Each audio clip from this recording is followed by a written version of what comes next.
Hi, ഞാൻ doctor Juhi Das, doctor ഡയറ്റിലെ medical ഓഫീസറാണ്. ദഹന സംബന്ധമായിട്ടുള്ള ബുദ്ധിമുട്ടുകൾ ഇന്ന് സാധാരണയായിട്ട് എല്ലാവരും കാണുന്നുണ്ട്. ഏകദേശം ഗ്യാസ് ട്രബിളിൻ്റെ പ്രശ്നങ്ങൾ, നെഞ്ചെരിച്ചിലിൻ്റെ പ്രശ്നങ്ങൾ, എന്ത് ഫുഡ് കഴിച്ചാലും വയറിന് വേദന, വയറ് വീർക്കുക, ടോയ്ലറ്റിൽ പോകാനുള്ള ബുദ്ധിമുട്ടുകൾ ഉണ്ടാവുന്നു, ടോയ്ലറ്റിൽ പോകുമ്പോൾ അധിക നേരം ഇരിക്കേണ്ട ഒരു പ്രശ്നങ്ങൾ ഉണ്ടാവുന്നു, മലം കട്ടിയായി പോകുന്ന പ്രശ്നങ്ങൾ ഉണ്ടാവുന്നു, കീഴ്വായുവിൻ്റെ ബുദ്ധിമുട്ടുകൾ, അതേപോലെ തന്നെ മേൽവായുവിൻ്റെ പ്രശ്നങ്ങളെല്ലാം. അതായത് ഇതിപ്പം എല്ലാവർക്കും കോമൺ ആയിട്ടും കണ്ടുവരുന്നുണ്ട്. പക്ഷെ ആരും അതൊരു സീരിയസ് ഫോമിലേക്ക് എടുക്കുന്നതുമില്ല, സാധാരണയായിട്ട് എന്നുള്ള രീതിയിൽ മാത്രമാണ് എടുക്കുന്നത്. എന്നാൽ ഈ പ്രശ്നങ്ങളെല്ലാം മറികടക്കാൻ വേണ്ടിയിട്ട് നിങ്ങളെ ദഹനത്തിനെ എങ്ങനെ ഇമ്പ്രൂവ് ചെയ്യണം, അല്ലെങ്കിൽ നിങ്ങളെ ഗട്ട് ഹെൽത്ത് എങ്ങനെ ഇമ്പ്രൂവ് ചെയ്യണം എന്നതാണ് ഇന്നത്തെ വീഡിയോയിലൂടെ ഞാൻ ഡിസ്കസ് ചെയ്യുന്നത്. നമ്മുടെ ഗ്യാസ്ട്രോ ഇൻഡസ്റ്റൈനൽ ട്രാക്ട് എന്ന് പറയുമ്പം നമ്മുടെ മൗത്ത് മുതൽ ആനസ് വരെയുള്ള, അതായത് വായ മുതൽ മലദ്വാരം വരെയാണ് നമ്മൾ ഗ്യാസ്ട്രോ ഇൻഡസ്റ്റൈനൽ ട്രാക്ട് എന്ന് പറയുന്നത്. അപ്പം ആ ഒരു ബോഡി പാർട്സിലെല്ലാം നമ്മുടെ വയറ്, അതേപോലെ തന്നെ കുടല്, റെക്ടം, അതേപോലെ തന്നെ കോളൻ, അങ്ങനെ ഓരോ ബോഡി പാർട്സും ഉണ്ട്. അതിനൊക്കെ ഓരോ ഫങ്ഷൻസ് ആണ്. നമ്മുടെ കുടലിൽ, അതായത് വയറിൽ ഭക്ഷണം എത്തുന്നു, അതിൽ നിന്ന് ഡൈജഷൻ നടക്കുന്നു, അതിൽ നിന്ന് വേണ്ട സാധനങ്ങൾ അതിൽ നിന്നും വലിച്ചെടുത്ത് വേസ്റ്റ് എല്ലാം പുറന്തള്ളപ്പെടുന്നു. അതായത് വയറിലേക്ക് നമ്മുടെ ഭക്ഷണം എത്തുന്നു, അതിൽ ഡൈജഷൻ നടക്കുന്നു, പല ആസിഡ്സ് എല്ലാം മിശ്രിതമായിട്ട് ഡൈജഷൻ നടക്കുന്നു. അതിൽ നിന്നും വേസ്റ്റ് കുടലിലൂടെ പുറന്തള്ളപ്പെടുകയും ആവശ്യമായിട്ടുള്ള വസ്തുക്കളെല്ലാം ശരീരം വലിച്ചെടുക്കുകയും ചെയ്യുന്നു. ഇതാണ് നമ്മുടെ ശരീരത്തിൽ നടക്കുന്ന പ്രക്രിയ എന്ന് ഉദ്ദേശിക്കുന്നത്. അതായത് ഡൈജഷനും അബ്സോർപ്ഷനുമാണ് നടക്കുന്നത്. ഈ ഒരു ഡൈജഷനും അബ്സോർപ്ഷനും സഹായിക്കാൻ ഒട്ടനവധി ബാക്ടീരിയാസ് ഉണ്ട്. നമ്മുടെ ദഹനത്തിന് അല്ലെങ്കിൽ നമ്മുടെ ഗട്ടിൽ ട്രില്യൺ ബാക്ടീരിയാസ് അല്ലെങ്കിൽ ട്രില്യൺ മൈക്രോബ്സ് പ്രസന്റ് ആയിട്ടുണ്ട്. അതായത് ഹെൽത്തി മൈക്രോബ്സ് പ്രസന്റ് ആയിട്ടുണ്ട്. അപ്പം ഈ ഒരു ഹെൽത്തി മൈക്രോബ്സിനെ കൺട്രോൾ ചെയ്യുന്ന, അല്ലെങ്കിൽ ഹെൽത്തി മൈക്രോബ്സ് ആണ് നമ്മുടെ ശരീരത്തിലെ ബാഡ് മൈക്രോബ്സിനെ എല്ലാം കൺട്രോൾ ചെയ്യുന്നത്. ഈ ബാഡ് മൈക്രോബ്സും അല്ലെങ്കിൽ ഗുഡ് മൈക്രോബ്സിൽ ഇംബാലൻസ് വരുമ്പോഴാണ് നേരത്തെ ഞാൻ പറഞ്ഞിട്ടുള്ള ലക്ഷണങ്ങളെല്ലാം കാണിക്കുന്നത്. അതായത് ഗ്യാസ് ട്രബിളിൻ്റെ ഇഷ്യൂസ് പ്രോമിനൻ്റ് ആയിട്ട് നിൽക്കുന്നത്.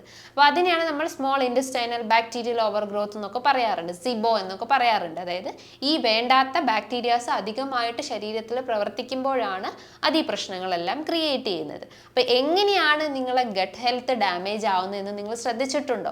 നിങ്ങൾ ഡെയിലി കഴിക്കുന്ന ഭക്ഷണത്തിൽ ഉണ്ടാവുന്ന ടോക്സിൻസിലൂടെയാണ് ഈ ബാക്ടീരിയാസ് എല്ലാം ഡാമേജ് ചെയ്യപ്പെടുന്നത്. അതിൽ ഒന്നാമത്തേത് പ്രോസസ്സ് ചെയ്തിട്ടുള്ള ഭക്ഷണങ്ങൾ. പ്രോസസ്സ് ചെയ്തിട്ടുള്ള ഭക്ഷണങ്ങൾ എന്ന് പറയുമ്പോൾ നിങ്ങൾ ഡെയിലി കഴിക്കുന്ന പപ്സ്, ചിക്കൻ റോള് അല്ലെങ്കിൽ സമൂസ, അതേപോലെ തന്നെ ഇത്തരം ഫ്രൈഡ് ആയിട്ടുള്ള പിസ്സ, ബർഗർ പോലത്തെ ഇത്തരം ഓയിലി ആയിട്ടുള്ള ഭക്ഷണങ്ങളൊക്കെ നമ്മൾ ഡെയിലി ഒരു ടൈമിങ്ങും ഇല്ലാതെ കൺസ്യൂം ചെയ്യുന്നു. അതാണ് ഈ പ്രോസസ്സ് ഭക്ഷണങ്ങൾ എന്ന് പറയുന്നത്. അതേപോലെ തന്നെ റിഫൈൻഡ് ആയിട്ടുള്ള ഓയിൽസ് യൂസ് ചെയ്തിട്ടുള്ള ഭക്ഷണങ്ങൾ. റിഫൈൻഡ് ഓയിൽസ് എന്ന് പറയുമ്പം സൺഫ്ലവർ ഓയിൽസ്, മസ്റ്റാർഡ് ഓയിൽസ്, ഇതെല്ലാം അതിൻ്റെ ആ ഒരു ക്വാളിറ്റി എല്ലാം നഷ്ടപ്പെട്ടിട്ട് മാക്സിമം ഒരു വേസ്റ്റ് രൂപത്തിലേക്കാണ് നമ്മുടെ കയ്യിൽ എത്തപ്പെടുന്നത്. അതിന് പകരമായിട്ട് നിങ്ങൾക്ക് വേണമെങ്കിൽ ഒലിവ് ഓയിലോ അല്ലെങ്കിൽ കോക്കനട്ട് ഓയിലോ യൂസ് ചെയ്യാവുന്നതാണ്. എന്നാൽ റിഫൈൻഡ് ഓയിൽസിൻ്റെ അമിതമായിട്ടുള്ള ഉപയോഗമാണ് ഈ പറഞ്ഞിട്ടുള്ള ദഹന പ്രശ്നങ്ങൾ ക്രിയേറ്റ് ചെയ്യുന്നത്. അതേപോലെ തന്നെ നിങ്ങൾ ഷുഗർ അമിതമായിട്ട് കൺസ്യൂം ചെയ്യുന്ന ആളുകളാണെങ്കിൽ ഡെയിലി ഒരു ഫുഡ് കഴിച്ചതിന് ശേഷം ചോക്ലേറ്റ്സ് കഴിക്കുന്ന ശീലങ്ങളുണ്ടാവും, അല്ലെങ്കിൽ ഒരു ഐസ്ക്രീംസ് കഴിക്കുന്ന ശീലങ്ങളുണ്ടാവും. ഡെയിലി നമ്മൾ ഒരേ മെത്തേഡ് ഫോളോ ചെയ്യുകയാണെങ്കിൽ നമ്മുടെ ബോഡിയിൽ അതൊരു ബാഡ് ഇമ്പാക്റ്റ് ആണ് ക്രിയേറ്റ് ചെയ്യുന്നത്. അതേപോലെ തന്നെ നിങ്ങൾ കാലങ്ങളായിട്ട് എന്തെങ്കിലും മെഡിസിൻസ് എടുക്കുന്നത്, ആൻറ്റിബയോട്ടിക്സോ അല്ലെങ്കിൽ ആൻറ്റാസിഡ്സ് പോലത്തെ ഗുളികകൾ കാലങ്ങളായിട്ട് എടുക്കുന്നുണ്ടെങ്കിലും അതിനൊരു സൈഡ് എഫക്ട്സ് ബോഡിയിൽ എന്തായാലും ക്രിയേറ്റ് ചെയ്യുന്നുണ്ട്. അതേപോലെ തന്നെ മാനസികമായിട്ട് ടെൻഷൻ അല്ലെങ്കിൽ സ്ട്രെസ് അനുഭവിക്കുന്ന ആളുകൾ, അതിൻ്റെ റീസൺ നോക്കുകയാണെങ്കിൽ നമ്മുടെ ഗട്ട് ഹെൽത്തും അതേപോലെ തന്നെ ബ്രെയിൻ എല്ലാം ഒരു ഇൻ്റർ കണക്റ്റഡ് ആണ്. നമുക്ക് വിശക്കുന്ന സമയത്ത് നമുക്ക് തലവേദനയുടെ ബുദ്ധിമുട്ടുകൾ ഉണ്ടാകുന്നു, ഗ്യാസ്ട്രിക് ഹെഡേക്കിൻ്റെ പ്രശ്നങ്ങൾ ഉണ്ടാകുന്നു. അതിൻ്റെ റീസൺ എന്താണ്?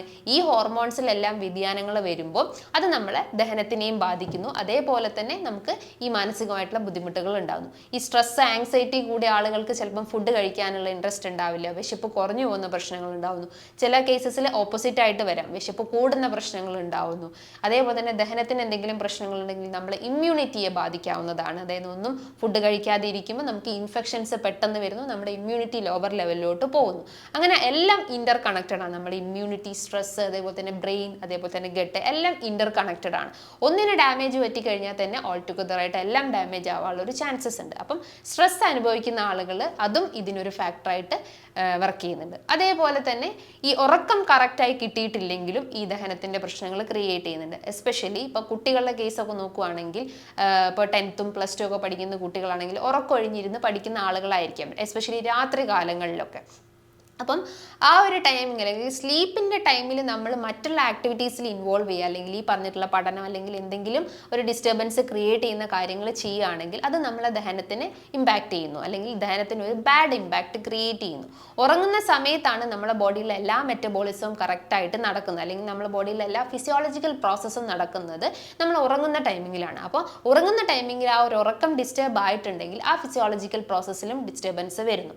അപ്പോൾ കൃത്യമായിട്ട് ഉറങ്ങിയിട്ടില്ലെങ്കിലും ഈ പ്രശ്നങ്ങളെല്ലാം ക്രിയേറ്റ് ചെയ്യുന്നുണ്ട്. അപ്പം മാക്സിമം ഒരു 6 to 7 hours എങ്കിലും ഉറക്കം മെയിൻറ്റെയിൻ ചെയ്യാൻ ശ്രമിക്കുക. അതേപോലെ തന്നെ നിങ്ങൾക്ക് എന്തെങ്കിലും അസോസിയേറ്റ് അല്ലെങ്കിൽ ഓട്ടോ ഇമ്മ്യൂൺ ഡിസോർഡേഴ്സ് ഒക്കെ ഉണ്ടെങ്കിലും അതിൻ്റെ ഭാഗമായിട്ട് നിങ്ങളെ ഗട്ട് ഹെൽത്ത് ഡാമേജ് ചെയ്യാവുന്നതാണ്.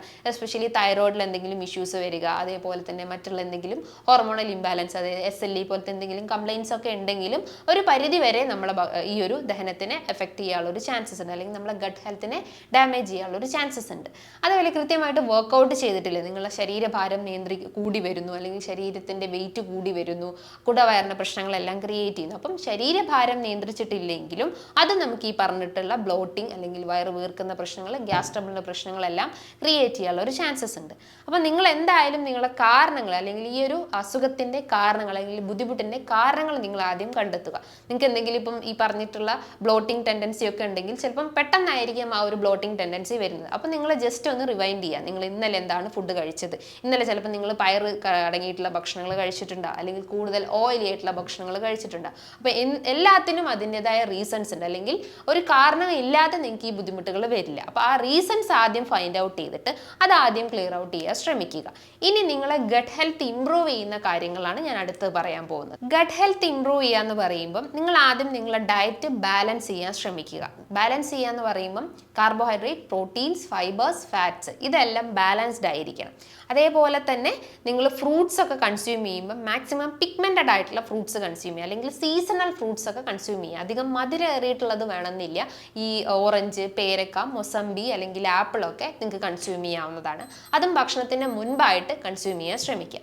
അതേപോലെ തന്നെ ഫൈബർ അടങ്ങിയിട്ടുള്ള ഭക്ഷണങ്ങൾ, എസ്പെഷ്യലി നിങ്ങൾ തോരനൊക്കെ വെക്കുകയാണെങ്കിൽ ആ ഒരു ഇതിലൊക്കെ കൂടുതലായിട്ടും ഫൈബർ കണ്ടന്റ് ഉണ്ട്. അപ്പം മാക്സിമം ഫൈബർ അടങ്ങിയിട്ടുള്ള ഭക്ഷണങ്ങൾ കൺസ്യൂം ചെയ്യാൻ ശ്രമിക്കുക. അതേപോലെ തന്നെ ഞാൻ പറഞ്ഞു നമ്മുടെ ഗട്ട് ഹെൽത്തിനെ ഇമ്പ്രൂവ് ചെയ്യാൻ വേണ്ടി നല്ല ബാക്ടീരിയസിനെ നമ്മൾ സപ്ലൈ ചെയ്യണമെന്ന് പറഞ്ഞു. അതിലൊന്നാണ് പ്രോബയോട്ടിക് അടങ്ങിയിട്ടുള്ള ഭക്ഷണങ്ങൾ, എസ്പെഷ്യലി തൈര്, മോര്, അതേപോലെ തന്നെ പിക്കിൾസ്, പഴങ്കഞ്ഞി, ഇതിലൊക്കെ ധാരാളം നല്ല ഇനം ബാക്ടീരിയാസ് ഉണ്ട്. അത് നമ്മളെ ദഹനത്തിൻ്റെ ആ ഒരു ഫ്ലോറ മെയിൻറ്റെയിൻ ചെയ്യുന്നു, അല്ലെങ്കിൽ ഗട്ട് ഫ്ലോറ മെയിൻറ്റെയിൻ ചെയ്യാൻ സഹായിക്കുന്നതാണ്. അപ്പോൾ പ്രോബയോട്ടിക്സ് മാക്സിമം ഉൾപ്പെടുത്താൻ ശ്രമിക്കുക. അതായത് നിങ്ങളിപ്പം ഫ്രൂട്ട്സ് ഒക്കെ കൺസ്യൂം ചെയ്യുകയാണെങ്കിൽ നിങ്ങൾക്ക് വേണമെങ്കിൽ യോഗേർട്ട് ആഡ് ചെയ്യാവുന്നതാണ്, അല്ലെങ്കിൽ വെജ് സാലഡ്സ് ഒക്കെ ഉണ്ടാക്കുകയാണെങ്കിൽ വേണമെങ്കിൽ തൈരൊക്കെ ആഡ് ചെയ്ത് കഴിക്കാവുന്നതാണ്. അപ്പോൾ ഒരു കമ്പൈൻഡ് ഫോം ഓഫ് ഫുഡ് കഴിക്കുമ്പോഴാണ് നമ്മളെ ദഹനം കുറച്ചുകൂടി ഇമ്പ്രൂവ് ചെയ്യാൻ സഹായിക്കുന്നത്.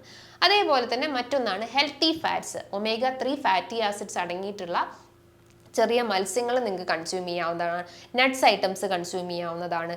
ചെറിയ മത്സ്യങ്ങളൊക്കെ എടുക്കുകയാണെങ്കിൽ തന്നെ അത് നിങ്ങൾ നന്നായിട്ട് വേവിച്ച് കഴിക്കാൻ ശ്രമിക്കുക. ഫ്രൈഡ് ഐറ്റംസ് മാക്സിമം അവോയ്ഡ് ചെയ്യുക. നട്ട്സ് ഒക്കെ ആണെങ്കിൽ ബ്രസീൽ നട്ട്സ്, വാൽനട്ട്സ്, അതേപോലെ തന്നെ ബദാം, കാഷ്യൂ, ഇതൊക്കെ മാക്സിമം ഭക്ഷണത്തിൽ ഉൾപ്പെടുത്തുക. അതായത് 1 or 2 വെച്ച് ഡെയിലി കഴിക്കാൻ ശ്രമിക്കുക. അതായത് തൊലി കളയാതെ തന്നെ കഴിക്കാൻ ശ്രമിക്കുക.